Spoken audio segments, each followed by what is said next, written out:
applications of genetic engineering, which I will now discuss. One of these is transferring genes into plants. Many genetically modified crops, which we call GM crops, exist. They have been engineered to have the following characteristics. So they might have resistance to diseases, insects, or herbicides, and the production of larger or better quality fruits, in our opinion, so like a nice shaped fruit. We can also use genetic engineering to transfer genes into bacteria. Bacterial DNA has been engineered in such a way that it contains the human insulin gene.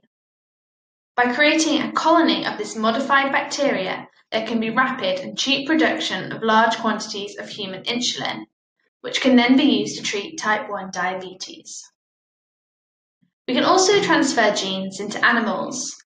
Sheep have had their genomes modified so that their milk contains drugs that can be used to treat human diseases. There are several advantages and disadvantages to genetic engineering, as with most things. So it's a very exciting technology and can have some potentially groundbreaking uses.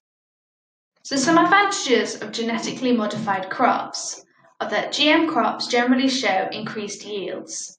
This means they could help to provide the nutrients that are often missing from the diets of those living in developing nations. For example, golden rice can help reduce vitamin A deficiency, which can cause blindness. GM crops are popular in some parts of the world and no complications have been experienced so far. Genetic engineering could also prevent inherited diseases if we genetically modified something. It could also improve the efficiency of food production by producing animals or plants which have high nutritional value or have higher yields, because GM crops usually have higher yields than normal crops, which then could be a solution to providing nutrients for many people in developing nations. But as with most things, there are also disadvantages to genetic engineering. Many people object to the use of genetic engineering because some people expect that GM crops could negatively impact wildflower and insect populations, thus reducing biodiversity. Some people think that there will be long-term effects of consumption on human health, because we haven't really tested this yet because they haven't been out there long enough. And if transplanted genes manage to escape into the natural environment, we could accidentally create a superweed that is resistant to herbicides. Because it's a relatively recent development, it's uncertain what the long-term effects may be.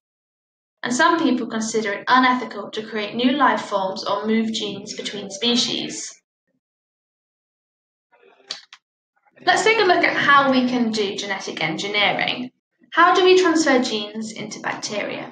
Let's use the example of an insulin-producing bacteria that is genetically modified. So, the gene that produces insulin can be inserted into bacteria, so that those bacteria can mass-produce insulin to treat people with diabetes. The process is as follows. Enzymes are used to cut out a desired gene from a chromosome, and this same enzyme is used to cut a vector, which is usually a bacterial plasmid or virus. The vector is then used to insert the gene into the required cells. And if the gene is delivered to the cells before they have differentiated, so at the egg or the embryo stage, then all the cells of the developed organism will have the gene and show the characteristic. So this was the insulin-producing gene. If you inserted that at an early stage, then all cells would be able to produce insulin.